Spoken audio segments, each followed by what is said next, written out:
This is the Wikipedia page for Great Moon Hoax. You're listening to the podcast where we read Wikipedia articles and provide commentary. Welcome to WikiListen. My name is Rachel Teichman, LMSW. Great Moon Hoax. Not to be confused with moon landing conspiracy theories.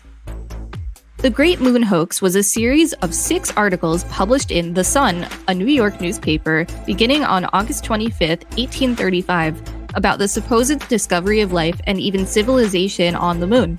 The discoveries were falsely attributed to Sir John Herschel, one of the best-known astronomers of that time. The story was advertised on August 21, 1835, as an upcoming feature allegedly reprinted from the Edinburgh Courant. The first in a series of 6 was published 4 days later on August 25th. Article. The headline read, Great Astronomical Discoveries Lately Made by Sir John Herschel, LLD, FRS, and C. at the Cape of Good Hope. The article described animals on the moon, including bison, goats, unicorns, bipedal tailless beavers, and bat-like winged humanoids who built temples. There were trees, oceans, and beaches. These discoveries were supposedly made with an immense telescope of an entirely new principle. The author of the narrative was ostensibly Dr. Andrew Grant, the traveling companion and amanuensis of Sir John Herschel, but Grant was fictitious. Eventually, the authors announced that the observations had been terminated by the destruction of the telescope by means of the sun, causing a lens to act as a burning glass, setting fire to the observatory. Authorship. Authorship of the article had been attributed to Richard Adams Locke, 1800 through 1871, a reporter who, in August 1835, was working for The Sun. Locke publicly admitted to being the author in 1840 in a letter to the weekly paper New World.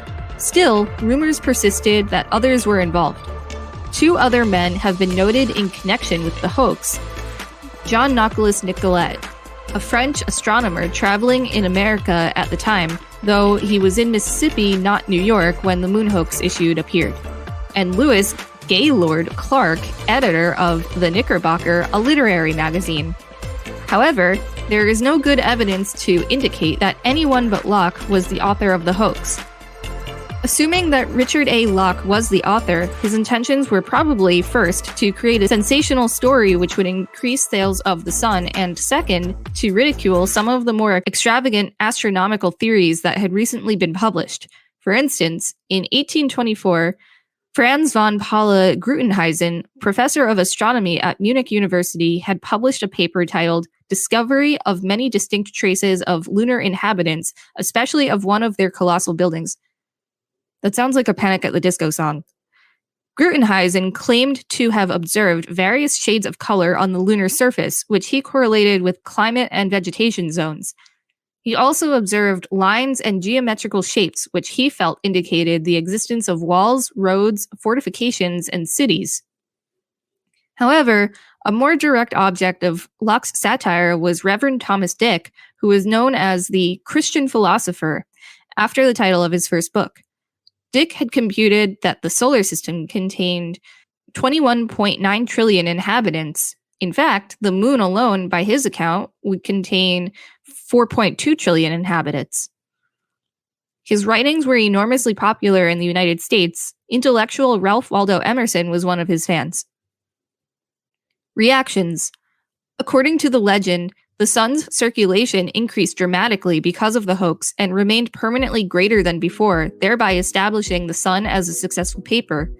However, the degree to which the hoax increased the paper's circulation has certainly been exaggerated in popular accounts of the event. It was not discovered to be a hoax for several weeks after its publication, and even then, the newspaper did not issue a retraction.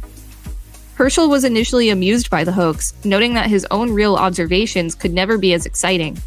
He later became annoyed when he had to answer questions from people who believed the hoax was serious. Edgar Allan Poe claimed the story was a plagiarism of his earlier work, The Unparalleled Adventure of One Hans Pfaall. The editor at the time was Richard Adams Locke.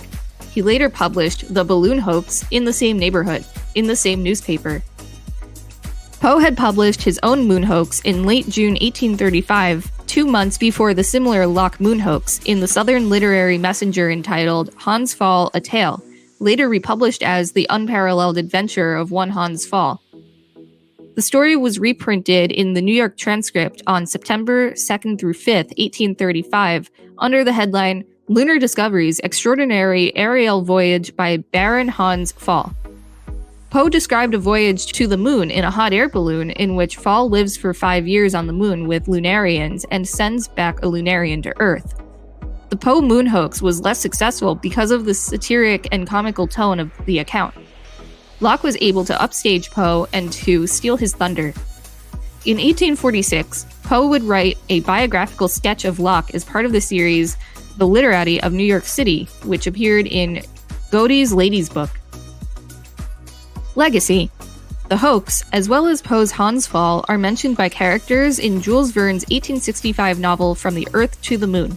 Nate DeMio's historical podcast, The Memory Palace, dedicated a 2010 episode to the Great Moon Hoax entitled The Moon in the Sun. The hoax inspired a 3-part musical by composer Matt Dahan as part of his musical radio series Pulp Musicals. Wow, this just makes me want to go to the moon even more. This has been the Wikipedia page for Great Moon Hoax. Thanks for listening to WikiListen. To support the show, go to patreon.com/WikiListenPodcast and find us on social media at WikiListen and at WikiListen.